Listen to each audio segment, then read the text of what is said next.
Assalamualaikum warahmatullahi wabarakatuh. Salam sehat, salam sejahtera untuk kita bersama. Mari kita belajar bersama-sama. Pada kesempatan ini kita akan belajar di bab 8, yaitu bermain drama. Ini adalah salah satu gambar di mana para pemeran berperan sebagai tokohnya masing-masing. Ini namanya teater drama, ataupun di dalam hal ini karena drama itu tidak serta-merta teater, ada juga drama yang berbentuk prosa dan lain sebagainya. Kita akan bahas satu persatu. Pada bab terakhir ini kita akan membahas, ini kita lihat peta konsepnya saja, yaitu bermain drama. Ada 4 aspek yang akan kita pelajari. Yang pertama adalah mengidentifikasi alur cerita, babak demi babak, dan konflik dalam drama yang dibaca atau ditonton. Kedua, ketiga, dan 4 akan disampaikan pada kegiatan pembelajaran berikutnya. Pada kegiatan pembelajaran ini kita akan memahami struktur drama yang dibaca atau ditonton, kemudian kita mengidentifikasi unsur-unsur drama. Kita langsung saja ke sebuah kegiatan pertama. Tentunya kita harus bisa mengidentifikasi alur cerita, babak demi babak, dan konflik dalam drama yang dibaca atau ditonton. Setelah kita mempelajari itu, diharapkan kita bisa mengetahui atau mampu memahami struktur drama yang dibaca atau ditonton. Setelah itu kita juga dapat mengidentifikasi unsur-unsur drama. Ya, kita lanjut saja ke kegiatan pertama, yaitu memahami struktur drama yang dibaca atau ditonton.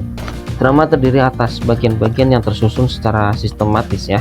Susunan bagian-bagian drama tersebut sebenarnya merupakan salah satu unsur drama pula, yakni yang biasa disebut dengan alur. Kita harus mengingat bahwa alur itu ada 3. Pertama, alur maju, alur mundur, dan alur campuran. Maju itu yang bagaimana? Yang menceritakan awal peristiwa sampai akhir peristiwa. Jadi itu hanya urutan peristiwanya saja ya. Mundur itu dari akhir peristiwa ke awal peristiwa, dia ceritanya mundur ke belakang. Kemudian yang campuran yaitu menggabungkan kedua-duanya. Baik, di dalam sebuah drama kita akan mengenal unsur-unsur. Yang pertama ini ada prolog, epilog, kemudian di tengah-tengahnya ada yang namanya dialog. Nah, prolog itu sendiri kata-kata pembuka, pengantar ataupun latar belakang cerita ya kan. Kemudian epilog itu kata-kata penutup berisi simpulan ataupun amanat. Biasanya ini tidak diucapkan oleh para tokohnya, tetapi kayak seolah-olah kata-kata pengantar sebagai pembuka dalam contoh film gitu kan. Pasti dia dalam sebuah film ada cerita pembukanya dulu, itu tidak tampak juga siapa yang berbicara, hanya narasi saja. Kemudian yang terakhir juga epilog sama, cuman isinya yang berbeda. Kalau epilog itu isinya adalah penutup. Di tengah-tengahnya ya ada yang namanya dialog. Dialog itu ya percakapan, ya kan. Nah, percakapan itu sendiri ada 3: orientasi, komplikasi, dan resolusi atau denouement. Nah, apa yang bisa kita pahami? Kita lihat strukturnya dan kalian pahami bahwa struktur drama itu ada 3: prolog, dialog, epilog. Prolog itu kata-kata pembuka untuk mengawali sebuah cerita. Kemudian dialog itu sendiri adalah percakapannya. Di dialog itu ada 3, yang di dalam dialog itu ada orientasi, konflik, dan resolusi. Lalu apa pengertian dari orientasi? Tentunya adalah pengenalan sebuah konflik. Dalam hal ini akan diilustrasikan sebuah film kejadian di hutan. Nah, biasanya nih kalau orientasi itu diawali dengan misalkan 5 orang dari kota, dia akan mengadakan camping di sebuah hutan. Pada saat perjalanan dia bersenang-senang, berhura-hura gitu kan. Kemudian dia makan-makan dan bermain musik dan lain sebagainya. Dia mendirikan tenda dan lain sebagainya. Nah, tetapi pada suatu malam misalnya terjadi keganjilan-keganjilan di dalam hutan. Mungkin ada sekelebat bayangan dan lain sebagainya gitu kan. Nah, kita kan sebagai penonton juga belum tahu sebenarnya apa sih yang terjadi, apa sih yang tadi sepintas tampak dalam tayangan film gitu kan misalnya. itu kita belum tahu ketika kita belum memasuki pada area konflik. Itu adalah sebuah pengenalan. Jadi orientasi itu adalah pengenalan konflik atau konflik awal, ya kan. Baik, nah setelah itu terjadi mungkin larut malam dan lain sebagainya, satu persatu dari berlima itu ada yang tersesat misalnya, ada yang hilang misalnya, atau ada salah satu yang terbunuh misalnya. Berarti tinggal sisa dua tokoh. Nah, dua tokoh ini berusaha untuk mencari mereka, berusaha untuk menghindari bencana yang terjadi di dalamnya. Misalkan di dalam hutan itu ada penghuni hutan yang memang dia itu nggak mau terganggu kehidupannya, jadi dia ngamuk, dia ingin membunuh satu-satu. Nah, itu bisa jadi. Nah, konflik ini bisa berupa perlawanan dari kedua tokoh ini yang tersisa, atau bisa juga bagaimana kedua tokoh ini menghindar dari orang-orang yang ada di dalam hutan itu yang berusaha untuk membunuhnya. Jadi itu terjadi konflik. Oh, jadi konfliknya itu, klimaksnya itu karena ada orang yang tinggal di dalam hutan itu tidak mau terganggu dan lain sebagainya, sehingga melakukan apapun. Terjadilah sebuah konflik, terjadilah sebuah, ya istilahnya insiden, perlawanan dan lain sebagainya, itu konflik. Jadi konflik itu juga harus pertama landai, orientasi, pengenalan, kemudian klimaks ya. Kemudian setelah itu nanti akan turun lagi, turun lerai, namanya resolusi. Resolusi itu adalah peleraian.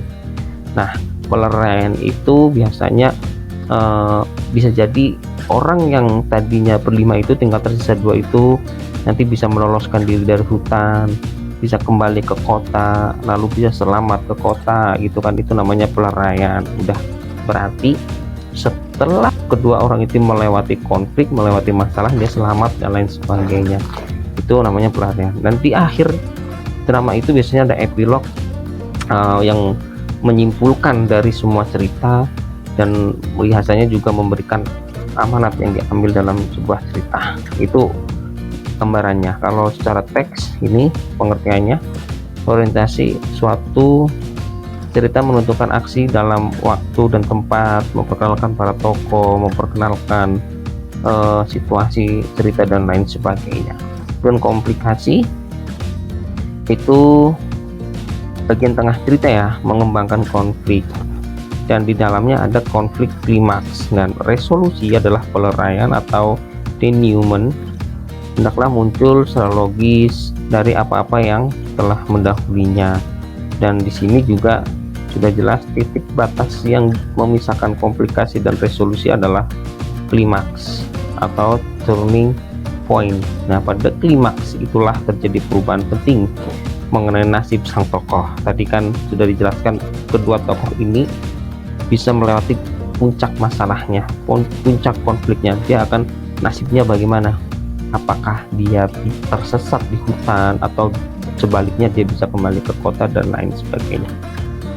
Pengarang dapat mempergunakan teknik flashback atau sorot balik, atau memperkenalkan sesuatu pada kita sebagai penonton dari masa lalu, bisa sang pahlawan, sejarah dan lain sebagainya, atau mengangkat cerita 20 tahun yang lalu atau bahkan 50 tahun yang lalu. Itu flashback. Nah, kita lanjutkan. Ini ada sebuah contoh teks drama Panembahan Reso dari W.S. Rendra. Mohon dibaca di materi yang sudah dibagi ya. Ini sepintas saja. Ada beberapa tokoh, kemudian tokoh itu memiliki watak bagaimana ya kan, kemudian juga bisa diidentifikasi bagaimana gerak-gerik atau tingkah lakunya sesuai dengan karakter yang ia miliki. Baik, teks yang telah kamu baca itulah yang dinamakan dengan drama. Kata tersebut berasal dari bahasa Yunani draumai, yang berarti berbuat, berlaku, bertindak, beraksi dan sebagainya. Drama berarti perbuatan, tindakan atau action. Drama dapat pula diartikan sebagai sebuah lakon atau cerita berupa kisah kehidupan dalam dialog dan lakuan tokoh yang berisi konflik. Jadi bisa berupa kisah kehidupan bisa berupa juga lakuan tokoh atau tingkah laku tokoh yang berisi konflik. Dalam Kamus Besar Bahasa Indonesia, drama memiliki beberapa pengertian.